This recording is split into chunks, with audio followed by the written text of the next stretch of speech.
Welcome everyone. This is the first podcast of the year 2023. I have a very special guest with me, Nancy Mourad. She's the CEO and co-founder of Kluly. Welcome, Nancy. Thank you, Simon. Thank you so much for having me. And what a lovely day and place to be here and talking to you. Yes, I'm so happy you're here because we've talked about sitting down together for some time now. And for the people that don't know you, who are you? And yeah, how did you end up in Dubai? Or how did you end up in your setting right now? Yeah. So thanks again for having me. Super excited for this chat. About me a little bit. I'm born and raised in Beirut, Lebanon, one of my favorite cities in the world. As you said, Simon, we have met each other in Dubai and we work together. Also, you're one of our learning partners.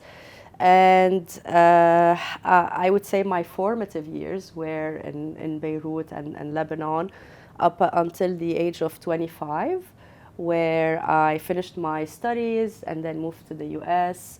2 beautiful years, one of the most memorable, I would say.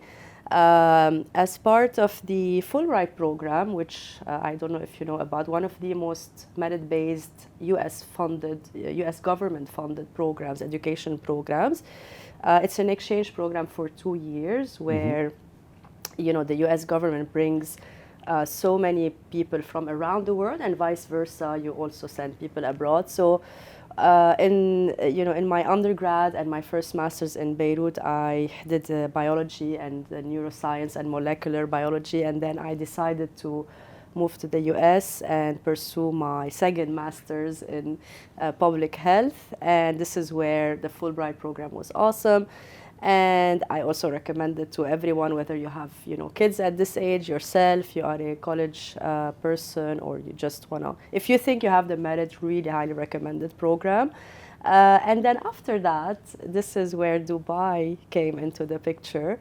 I actually visited Dubai. The first time was in 2003. That was where I say it was a love at first sight. Which year were you here? I think you were here before, right? Yeah, I started here in 2013. Oh, okay. Yeah. So, 2003 for me was just a visit. Yeah. I had just graduated from high school, came here, loved it. It was definitely very different. We're talking almost 20 years ago. And then when I finished my US program, my US studies, I knew I was coming back. Like, the minute I landed here in 2003, I knew I was coming back. So I had something to finish, and then in 2013, 10 years later, landed in the UAE. And in the last 10 years in Dubai, I've been working. So I've worked definitely in the corporate world, big Fortune 50 companies, and I've been also on my personal entrepreneurial journey. And at the moment, I have co-founded my company, which is Kluly. Yeah. So we are in the business of making lifelong learning more rewarding for people by allowing them to track it and earn credentials for it. So before that, definitely, always my journey has been always around, how can we improve the lives of people through well-being, and also at the intersection of technology. So I've worked in insurance companies. We've innovated around gamification and behavior and the well-being of people. And this is how, Simon, we got to meet. And so, today the focus is mainly on our startup, and the aim is to grow it and really go big. Yeah, that's fantastic. And did you feel when you were younger that you always wanted to be an entrepreneur, or was it something that naturally grew into your life? Great question. And I really think, at the time when, growing up in the 90s, definitely being an entrepreneur wasn't as socialized, I would say, as today. The way I see entrepreneurship, and I would love your thoughts there on that, because I know you've been also on this journey. I see entrepreneurship as a vector to make what you care about reach the world, right? Yeah. So for me, it's not entrepreneurship. per se, because definitely it's a hard thing to do. It's one of the hardest periods, I would say, of my journey, and I think every entrepreneur can second that. But what I aim to achieve through entrepreneurship and through technology as an enabler is a huge passion for learning, for education, and mainly my biggest passion is around making people pursue education way after their degrees. Because today we live in a world where, okay, what are your traditional degrees? 3, 4 years? I mean, okay, up to 8 years if you are really into structured learning, but then we're living long, and we're living for not up to 90 years and even more, average longevity probably around 72 years or even more depending on the country. So the world is moving so fast, and if you can't keep up with what's happening, and you do it in your business, right? So you're always creating content for people, creating webinars, and you see so many attendees. And the idea is, how can we make that lifelong learning more structured the way we made traditional learning as structured? And so for me, if I go back to what I was saying, it's the mission. It's motivating people to pursue that learning, which is needed in their personal life, in their career for sure, for their own resilience, not just in their relation, but within yourself. Like, how do you continue to be resilient in a very difficult world? And so really entrepreneurship came as an outcome of a huge passion that I had. One little story here I can tell you, and I would love to poke into your favorite game. So my favorite, you always have growing up those moments where you love to play on your own, or like your favorite game, and it can change over the years, right? So my favorite game was to close the door of the kitchen and turn it into a school. And just, it wasn't really about teaching as much as I remember the core moments were about talking to the parents of the kids, and telling them what they should do to actually make them learn more, to make their kids learn more. So, and eventually, when I followed my journey, and you gotta observe trends in your life, and what got you in every stage to do what you did. Sometimes we think that it was random, or you didn't really have the active choice of making that. But when you often look at it, there was an internal voice inside of you, or something in this universe led you from one stage to the other. So when I look back at really my passion and journey that got us here, there was an observation at some point that I actually went and studied neuroscience, and my favorite topic was happiness and well-being. And then at some point, it was all about creating content through my blog, so it was thought leadership. So there was a constant convergence, if you want, of two topics in what I'm doing, which was caring for learning and caring for making people happier through that learning. Because knowledge is power. Right? So, and ignorance is, sometimes people say it's a bliss, but ignorance is actually at the source of our suffering, if you want. So this has been, if you want, the real reason why I decided to jump on entrepreneurship. And I would say probably since 2010, I knew at that time, so almost 12 years ago, although I was still in the US and I was still doing my education, I knew that that's going to be the journey. And obviously, I did want to actively take some time in the corporate world for a few reasons. So when I first landed, I wanted to get a job and get financially stable and all of that.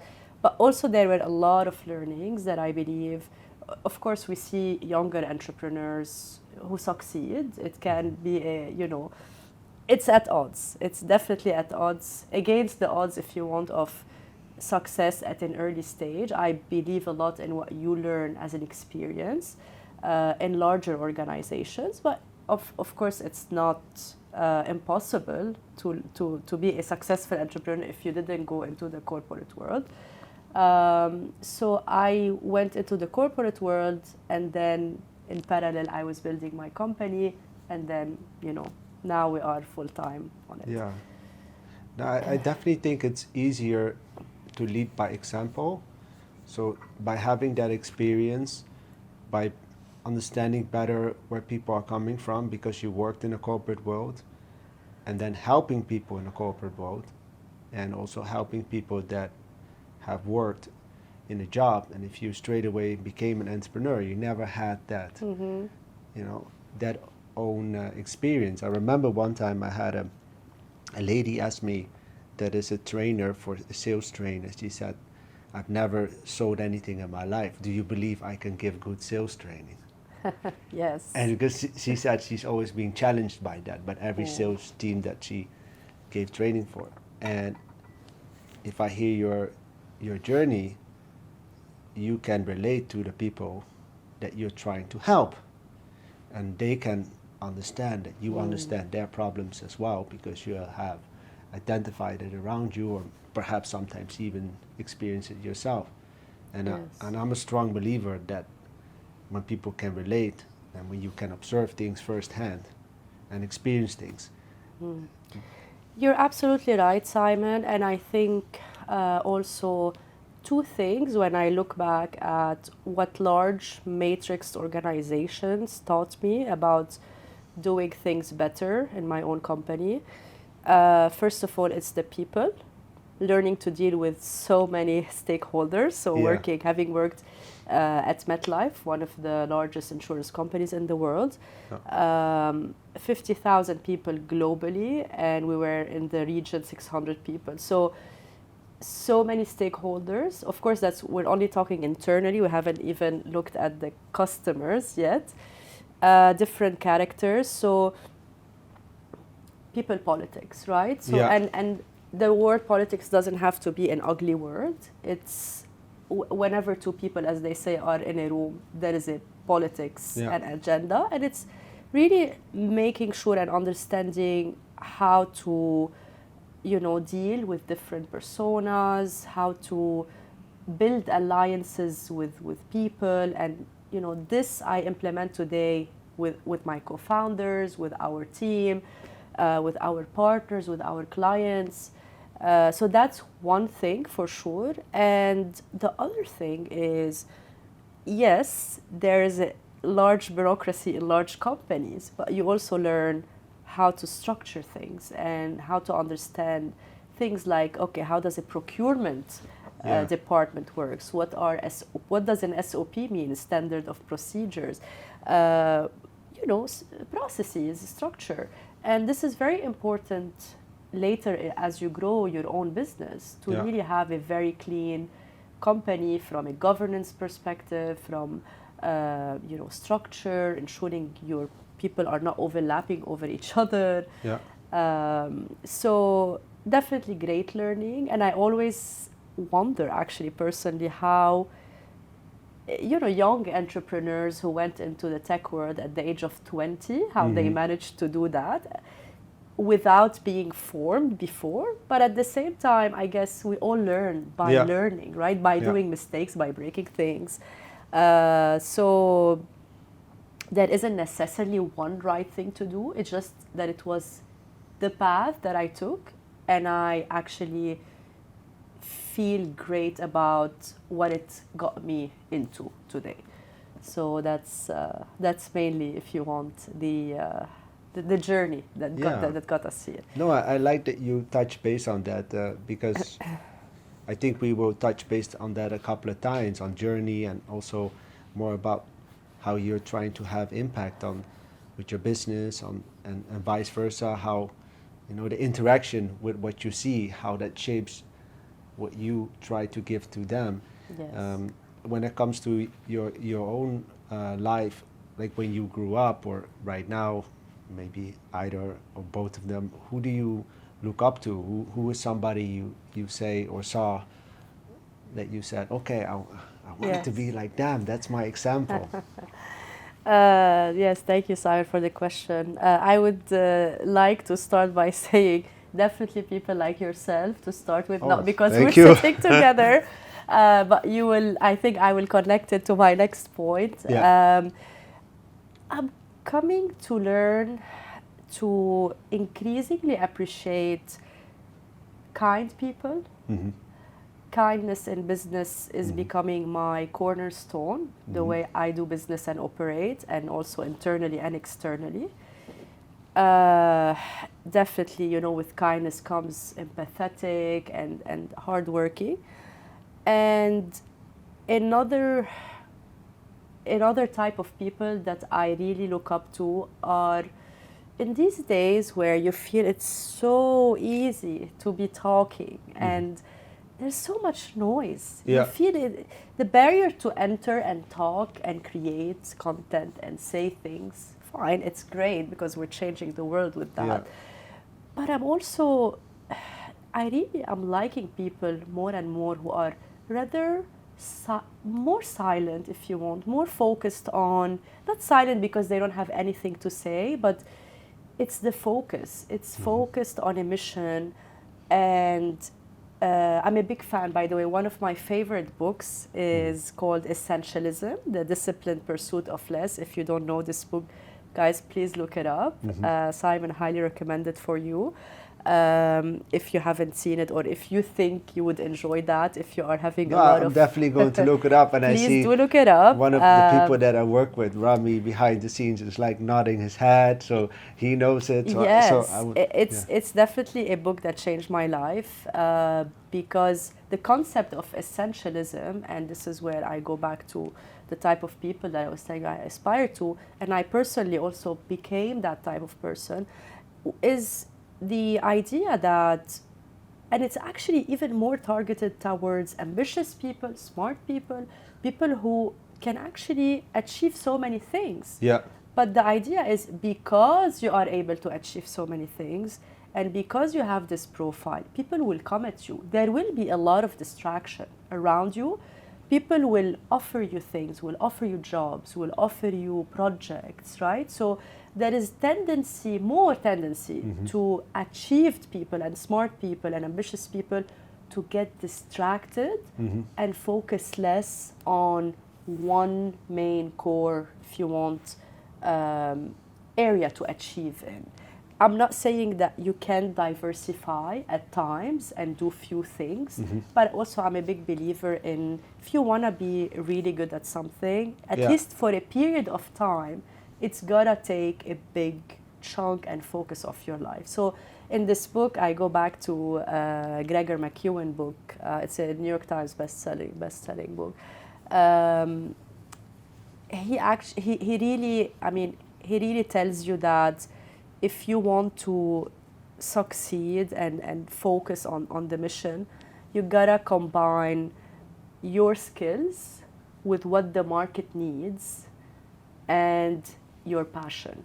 yeah, And this is where you find this intersection of the three, and you take it and you run with it.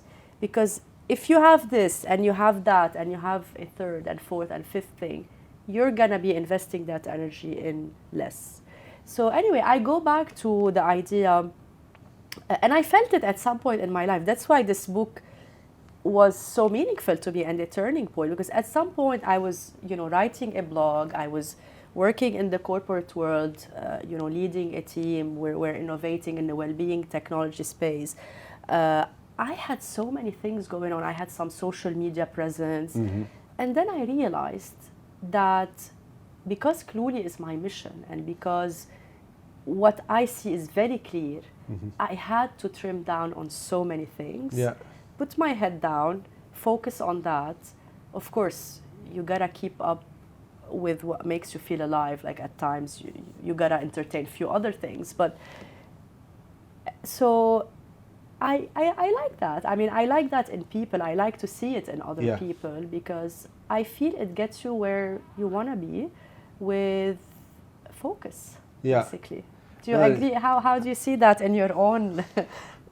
I mean, you work with a lot of people, right? You advise people on their financial um, financial situation Yeah. in their career. So how do you see that? So, I will touch base on a couple of things. Like first of all, I took coaching sessions from Dave Crane. He's in the industry, and Yes. he the first session, he talked about the circles. Okay. And he's like, where is your center point? Yes, So center I point. didn't know it was from that book. But Ah, he's there you being, go. and he's like, okay, we need to find, we know what your passion is, but we need to find how your passion can also turn into something that generates money, Right.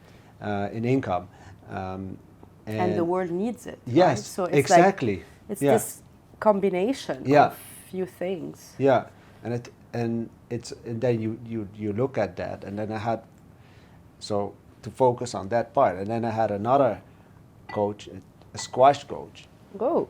At the I same didn't know time, you played squash. Yeah, he was, and that guy, he's very smart. He's like, he has an IQ above like 140, but ended up being a squash coach. But when he talks, and we are between the four walls, I feel like the psychology The this guy insight, has, the wisdom. and the way he reads your personality just by the way you play game and the way he talks to you.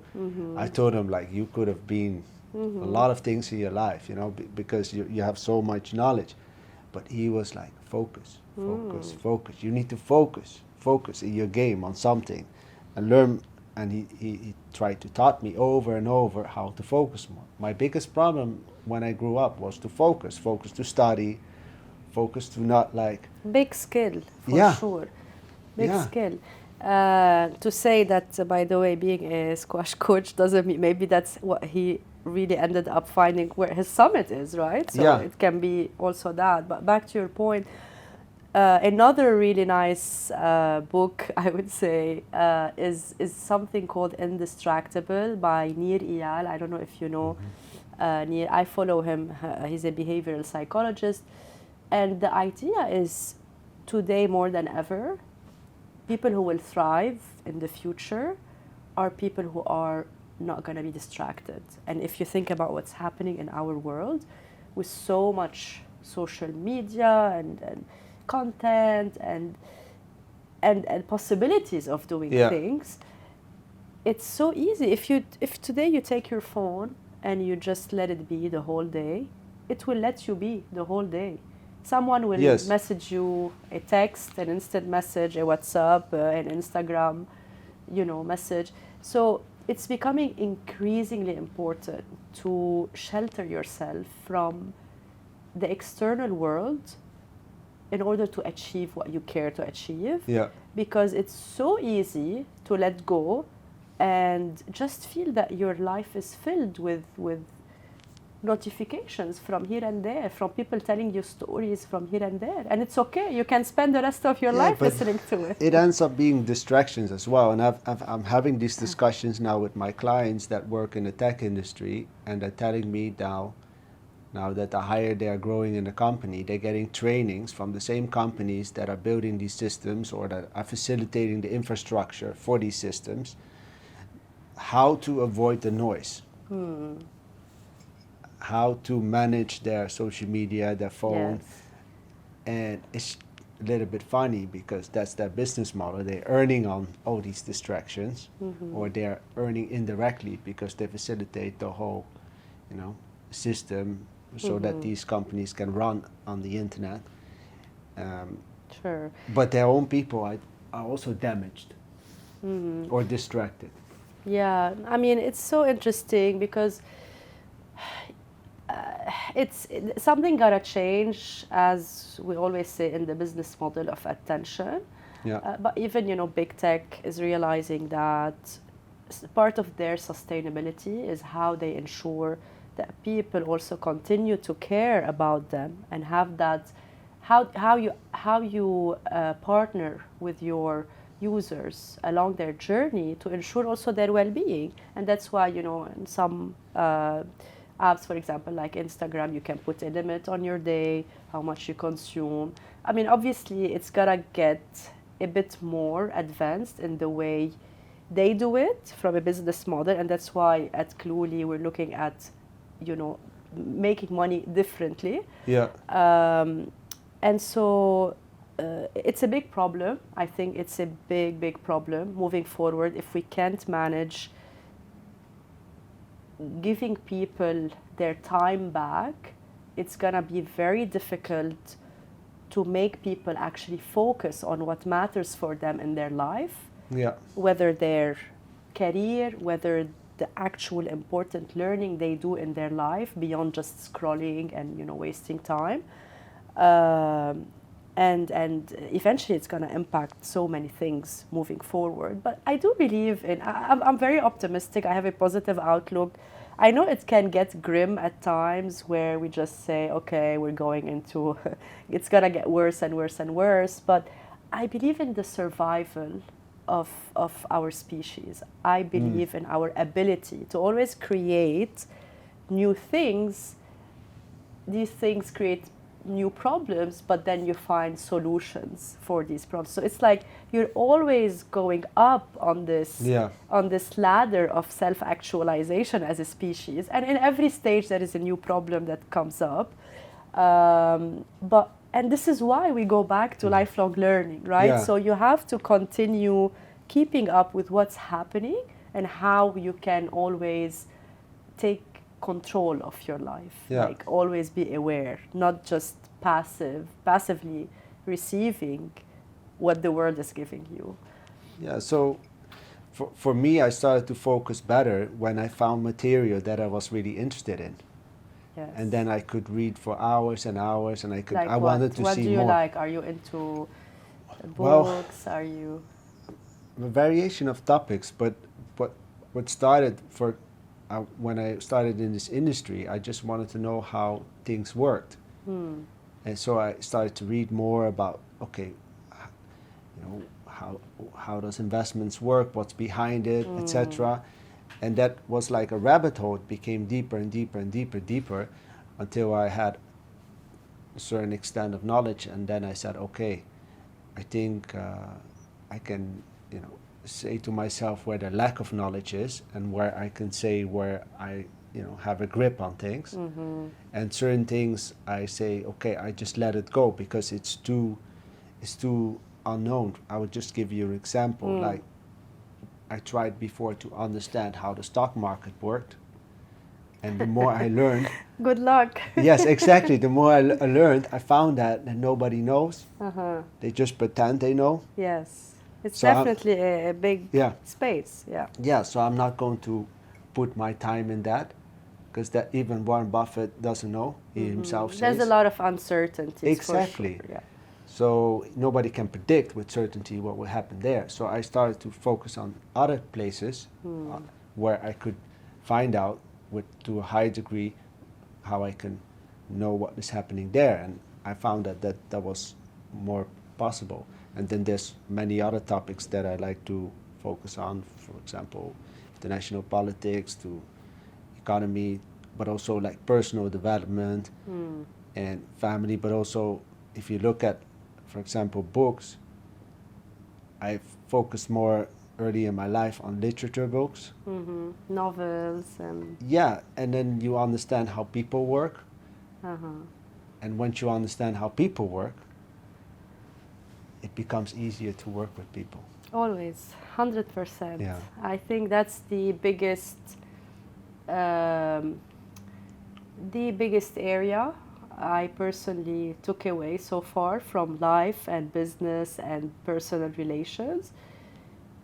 We don't necessarily... Certainly, I have a big take on our education system, the way we... Yeah. I mean, it's definitely evolving a little bit, but it's very slowly doing so. And probably after Kluly, it's an area where I would like to focus on, which is a bit more on the younger age and what we offer in terms of education at a younger age. But one thing you see obviously you don't learn navigating politics in life. That's what you don't learn. And suddenly, and I personally experienced it a lot because as much as I loved education, I kept studying till I was 27. I Yeah. actually graduated, Simon, at the age of 27. So technically, while I had so many, projects before, I used to teach at university, I used to do, side contract jobs in the US, in Beirut, etc. But I really felt like I entered the jungle of the real world Yeah. at the age of 28. And this is where you realize that you were in a very sheltered, not necessarily real ecosystem, which is academia, right? Yeah. Even in higher degrees and higher education, it's still, you're very sheltered. So the biggest, if you want, challenges for me to really get where I am today, and the biggest learnings, was to break things and learn things around dealing with people. Yeah.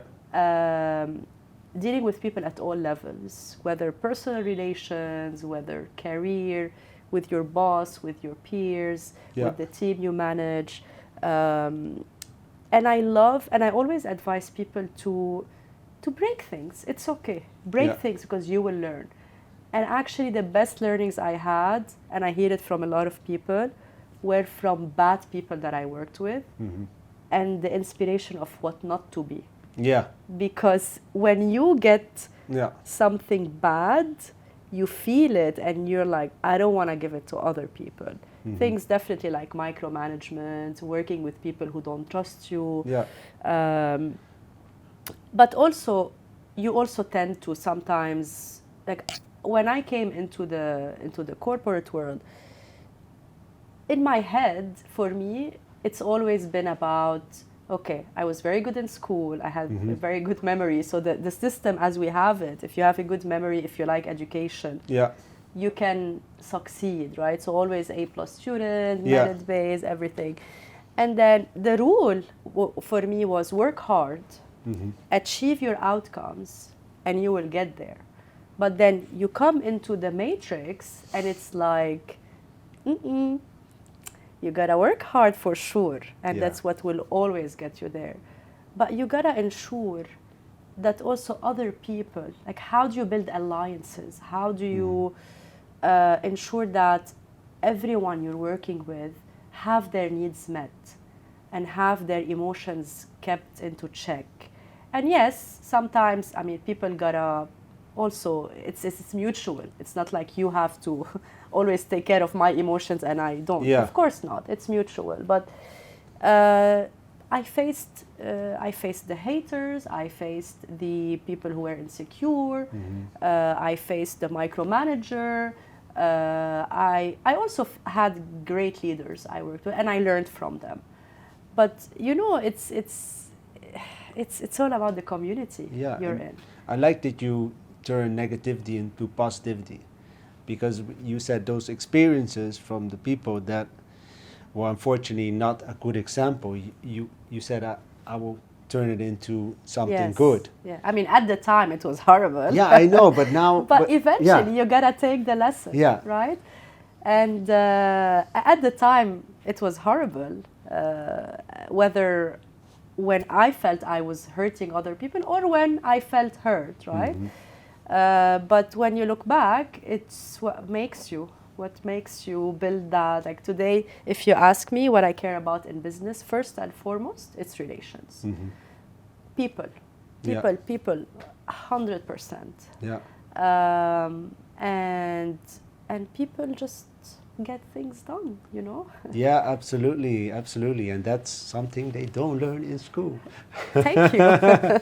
So we gotta focus. I really think we gotta focus more on that at all ages, at all stages of our life. Yeah. Even when I was in we worked with so many large corporates in this region.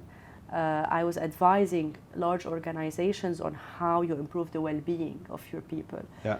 And I would always say it starts in the boardroom. But what does this mean, right? It's the culture.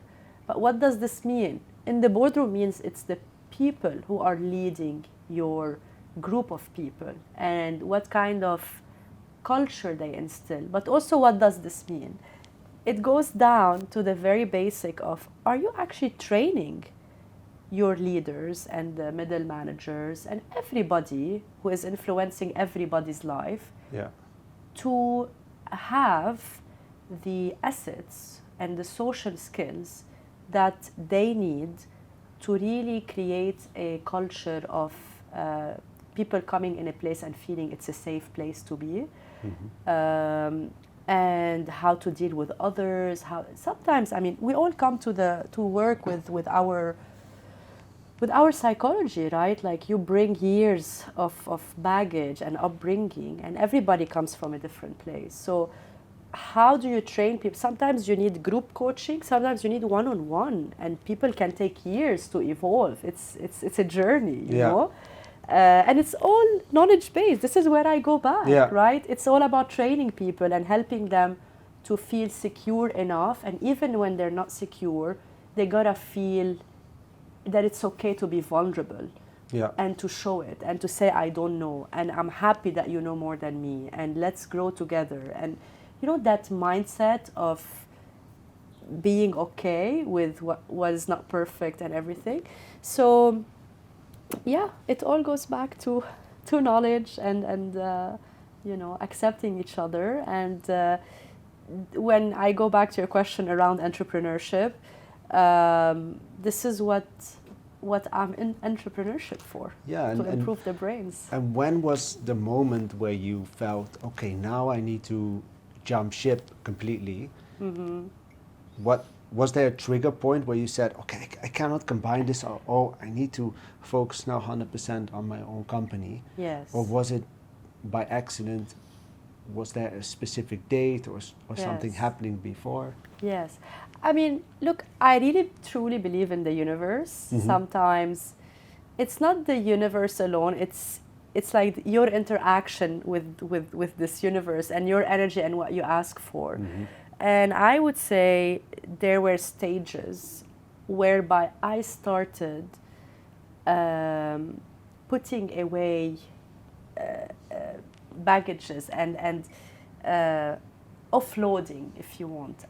Offloading came in stages. So in 2016, for example, I remember I was trying to understand how to start, you know, Kluly and the company. It started at, you know, a few years ago, and I knew I had to offload because I had started my own blog. I always was in the business of thinking how we can add value to people through knowledge. And at the time, my blog was really picking up. It used to be called The Sociologue, aiming to focus on topics from the region and shed light on them. But really, the motto was, let's not be the BuzzFeed, right? So let's put some deeper thought into issues that happen in the Middle East. And it was really going well. Within 2 months, we gathered 15,000 views. Wow. I remember one post I did went viral. So I had, the model was it's around bringing other writers and having, you know, we almost had 12 contributors at the time within a very short period. And the content that we were having was, we were getting all this feedback that, you know, your blog is actually driving deeper thinking for this region, and we love it. So we would take, for example, a very simple issue that is happening and people are talking about it, but we would dissect it in a deeper way. And so at that time, I knew that if I wanted to focus on Kluly moving forward and find the way into it, I had to stop the blog. And it was a very difficult decision because creating content is big passion for me, writing, definitely. One thing I would love to do after, you know, in a later stage of my career. So I had to offload. I started offloading. And then I always was building while having my job. And then at some point, I felt that I reached the tipping point with where we are. So I'm a big fan when you cannot necessarily, or where you don't find yourself able to start a company to do it on the side. So this is what always has been for me. But then at some point you grow it enough where you know the market now is reacting to you in a way where you can't have multiple projects anymore. You gotta focus on it and run with it. And this is what happened recently, and here we are. So you gotta keep going until you see all the signs coming together and telling you it's time to go. And honestly, I can tell you one thing, there is no one journey. Everyone has theirs. Yeah. And this is where I go back to like listening to the media sometimes and listening to other people's stories. It means nothing. I mean, it's great to get an idea of what other people go through. So for example, I love the story that Nike is a 7-year. Did you know that Nike is a 7-year pivot story? Which nobody knows, by the way, right? Because we only see the final outcome of things. I love to always look at how companies started because it gives me an idea on how people also try to pivot to get us the products that we have today. So there's no one size fits all, as they say. And mine was a bit around mixing and matching until it felt like we are there. Yeah, that's very good. And I think by focusing more on your own journey and not trying to compare with necessary others. Funny enough, I just had a get together with my team, and we needed to make goals for this year and etc. And then I have one fun part. Yeah, the fun part. And it was all good and nice. But I have one colleague. He's really into well-being and mindfulness, and he spends a lot of time into that. And he said, don't compare yourself with others. Compare yourself with yourself, how you were in the past. Just be better than yesterday or last month or last week or last year.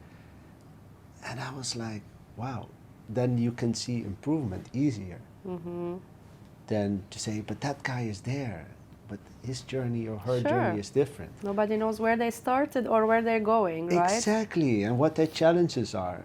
So what have been your challenges to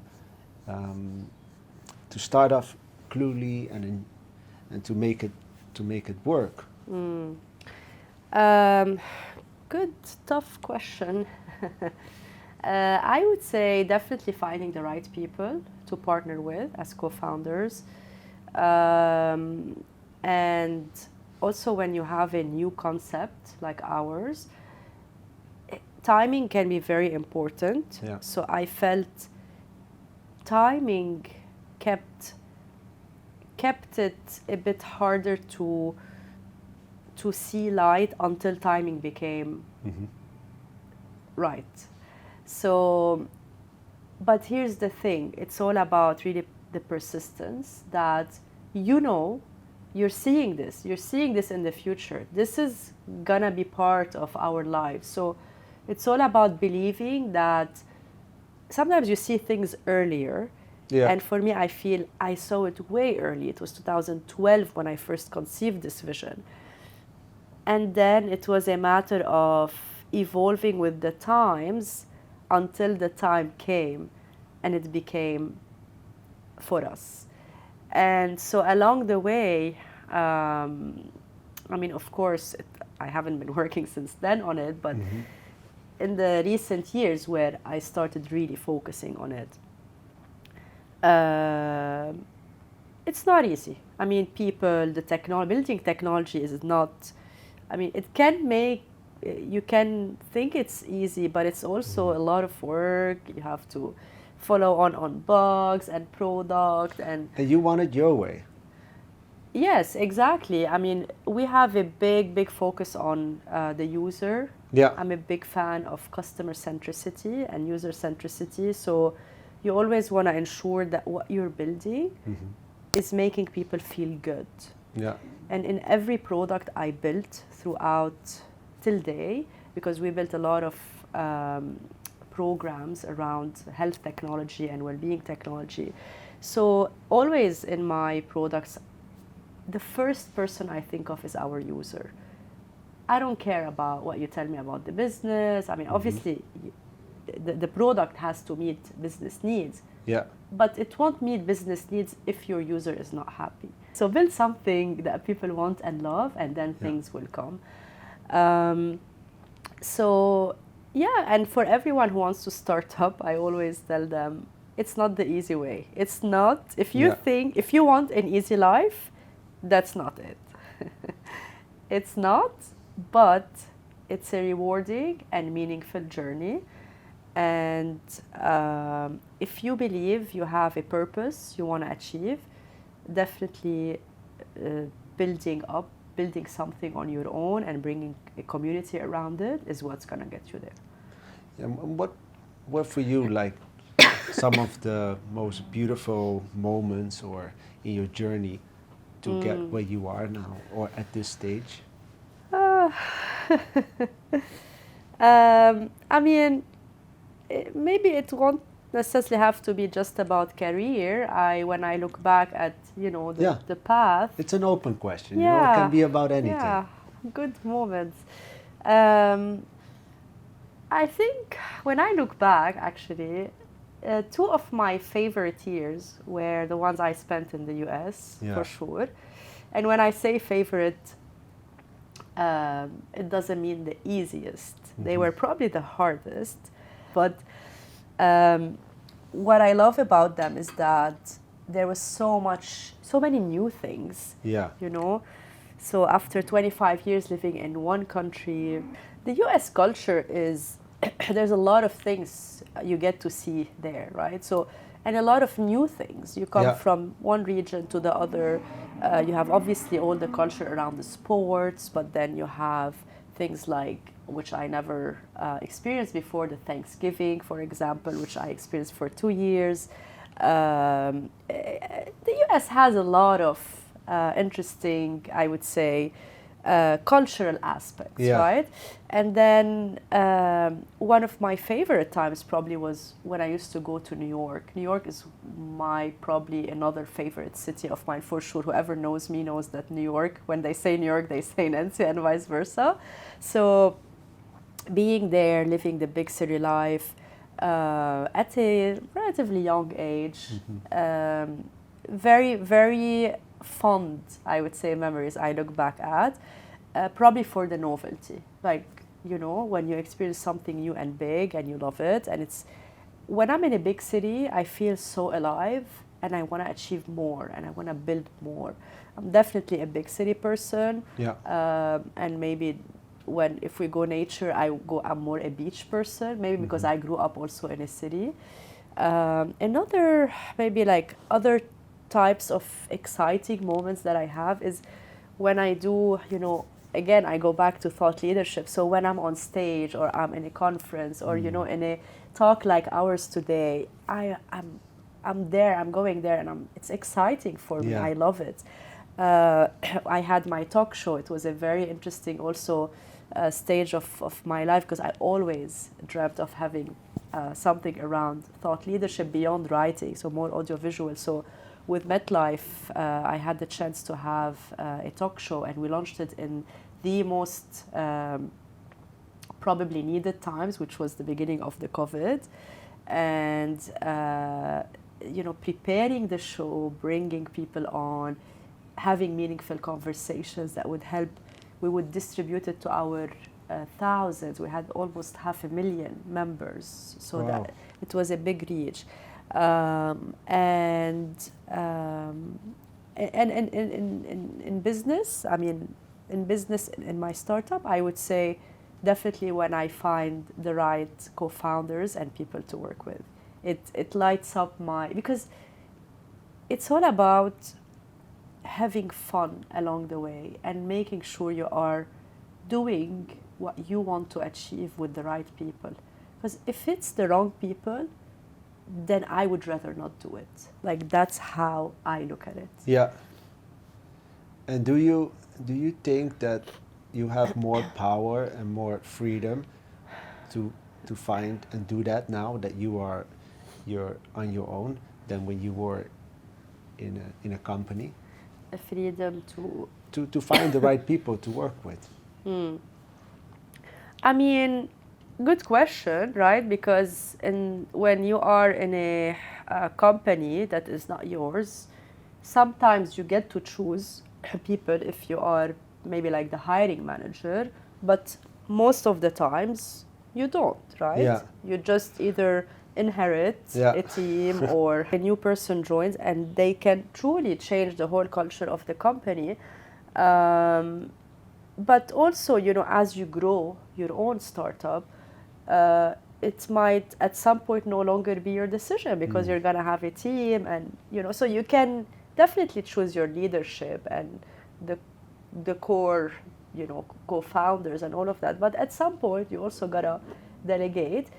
However, the main thing, the main difference is the culture you set in the company. So when you're working in another company, in a company that is not yours, you're not the one necessarily who will always decide the culture. Because again, we go back, it starts in the boardroom. But when you are the boardroom itself, right, you decide what kind of people needs to get hired, what Yeah. type of attitudes, what type of attributes, and you instill this in your people, even if you're not the one doing the interview, let's say, per se, or the one deciding at the end who joins or not. But one thing you can instill is the type of people who joins your organization. So Nancy, what is next for you? Because you have done now something that is very new. You started your own company. What is your dream? Or maybe you have achieved your dream already. Dreams never end, Simon. You know that, right? For sure, our main focus, my main focus at the moment is to grow Kluly to the next level. We really want to make, if you want, lifelong learning more. We want to give it more space and take the company. I see the next 10 years, if you want. Our focus is there. My personal focus will be there, and the probably, right, you always look beyond and beyond and beyond. At the moment, I'm so taken by the company that this is my main focus, but I also have it all goes back to my passion and what I think my mission is on this journey. So another area I would love to, at some point in my journey, focus on is writing more, maybe writing a book or two or more, creating more content. And I also have, and sometimes our passion deviates a little bit as we grow older and start having new interests. But as I see it today, there is also interest in developing something around building more emotional intelligence for people at a younger age, like we were saying. So it's always about building more emotional intelligence and knowledge for people.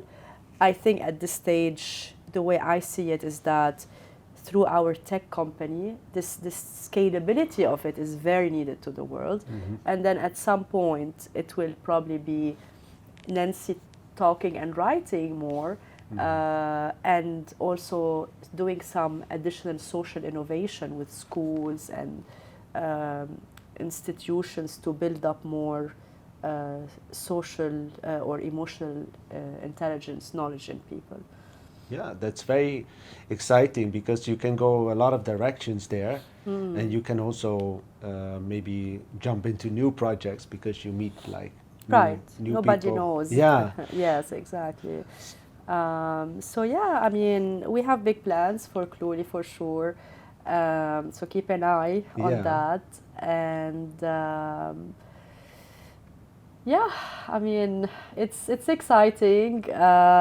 It's definitely something that have I not believed we needed, I wouldn't have jumped ships and fully focused on. But it also comes with always kind of like, the I'm I'm excited too to see what we're gonna achieve. Like, Yeah. and I'm sure you face it in your business. There is Yeah. always the world is changing so fast, and so you gotta always be up to what it throws at you every day and every year. But yeah, we're up for it. That's why we're here. That's good. That's good. And I'm sure a lot of exciting and good things will come your way, because when you put your focus on it and you have good ideas and you have something that people need, right? That's so important. Then you will see that it can take off very fast, or faster than average. And I think Kluly is something where all these things fall in place. For those who don't know, by the way, also Simon is using Kluly. So Yes, you're I'm using, also you using are it. one of our learning Yeah. partners. And with Kluly, again, what we do is we allow lifelong learners to track what they're learning. And we're doing it by partnering with creators like yourself. So for example, when now they attend a webinar with you, they Yeah. can earn a credential for it, which lives for a lifetime in their profile, but they can also export that learning to others, to their socials. So yeah, thank you for believing in us from a No, very thank you early stage. for Yes. facilitating, because people can get something tangible now, a certificate. They can track themselves what they have attended. I can track better as Yes. well who has attended what, and also where maybe the future interest lies. So Yeah. it's just good to give people recognition for attending and for their time, and at the same time for people to also have a history and a track record of the things that they have attended, things that they have learned, and they Yeah. can share that with themselves, but also potentially with other people or Yes. with organizations. You explain Yeah. Kluly so well. You clearly I'm not see it paid and for that, by the understand way. it. Yes, and so what is for you now the most important things in business, like at your stage right now? What are your like golden rules, or do you even have important I mean, parts? of course, first of all, can I start by saying my psychology? Yeah. How my mental health is every morning. That's something very important. So I always start, because if you can't, if you if your engine is not doing well, how can you run the company? To start with your health, physical and mental, for me have become an increasingly important topic, especially with more pressure, with more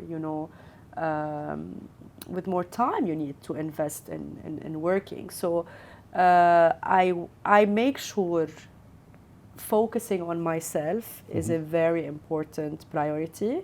And of course, there are ways we can talk later, maybe when we do our webinar, of how you take care of yourself and how you keep resilience in a very increasingly difficult world. But that's something very, and I see it in other CEOs and founders. In the past we cherished the culture of burnout and not sleeping and all of that, and you can see how it's all changing, and the world is moving towards you gotta take care of yourself to continue, thriving. Um, Probably one of the biggest voices here in this topic is Ariana Huffington, and if you know her story, probably you might know that she one day collapsed and fell, and she went and did all the tests, and it turned out that it was burnout for her, and she had what she calls the modern day disease. And then after the HuffPost, she went and created Thrive, through which she now shares knowledge and advice, if you want, to people on how to take care of themselves. But it's definitely a growing field that I saw it in my days working in well-being, and I personally see it and focus on it. Now, when it comes to beyond myself, of course, it's again the people I work with. People, number one. Number two, I say, and when I say people, of course, it's not just internally, but also our partners, our consumers, etc. The second element is probably communication. Very important pillar in business. how I communicate, how I ensure people communicate with me, um, how we communicate with the community. It's extremely important. It's like you can't really be in business or in leadership or in anything if you can get your message or your story across the right way. At the end of the day, it all goes back to the fact that we are a societal, creature. We're a social creature. So communication and what I say and what we say and how we get a message across is very, very important. And I mean, yeah, there are some definitely other things that cross our day on a day to day that maybe I can't think of now, but um, yeah, certainly few things like people, well-being, communication, and also definitely the idea of building with the customer in mind, which we spoke about. Yeah. So every day waking up, looking at the world, is our product still meeting their needs? I mean, of course, it's not going to change on a daily basis, but you gotta be always self-aware that what it's, this tunnel vision that we often hear about, and especially you see it a lot in the corporate world, where you become so focused on what you want to create that you forget the external world and what's happening, especially over years. Like, you see some companies put a project together, they want to put a project, they start in like year 1, by year 3 this project is outdated. Like, are you still meeting the market needs, or you're just sitting in a tunnel and only seeing what you want to achieve? So this is something I try to make sure we don't fall into. Yeah, that's very good, and I think that they're great, important values to have or rules to have in business. And if you have maybe like a final advice for the people listening or the viewers, could be about anything that you would like to share. Yes. I mean, I would say just, live your life, live a meaningful life. It's really short, the way I'm seeing it. I'm still in my 30s, but there has been a lot of learnings about how fast life goes and how easy it is to go through it unachieved or just reactive. And this is not a life I wish upon anyone, because you truly see the light in the eyes of people when they're doing something they believe in and that is meaningful for them. Mm-hmm. So this is always my biggest advice. Yes, it might take some work and effort and a way of thinking, a certain mindset to build, but you're given the biggest treasure in this world, the way I see it, mm-hmm. and it's worth investing in. And probably, if you notice maybe from everything I've said so far, I'm a huge fan of community. I reach out, in times of pressure or in times of fun or anything. I always reach out to people I trust. I have a very strong circle, mm-hmm. including my family, including people I've known for years, including people I've met not in a long time, but we built a very strong mind mm-hmm. connection, and mm-hmm. we kind of have a similar way of seeing the world. Although sometimes you do need people who see it differently, but at least you gotta feel there's this connection, you know? So building this community and having a strong support system and people to tell the story with along the way, It's nice to have people who know you for a long time, and who can evolve with your story over time. And Because at the end of the day, when you look back one day, I always see it this way. If one day I will look back and my life will flash before my eyes, what do I want to see? For me, and what I advise is I built something that the world needed, and I built it, I had fun while doing it, and I built the right, meaningful connections along the way. That's a great way to end, Nancy, and that's a beautiful Thank advice you, Simon. to share with Great having with this people. chat with you. Thank you so much for coming here, and I think there's so much more we could have talked about, but maybe we'll share that for We the said next a time. lot. Yeah. For the people listening, we also will do a webinar together about well-being. There will be a recording available in case you cannot attend it live. And Nancy, I just want to thank you so much for coming here. Super fun Sunday. Thank you. Thanks, Simon. And keep up the amazing work you're doing in this region and beyond. And yeah, thanks for having me. Thank you. Bye-bye, everybody.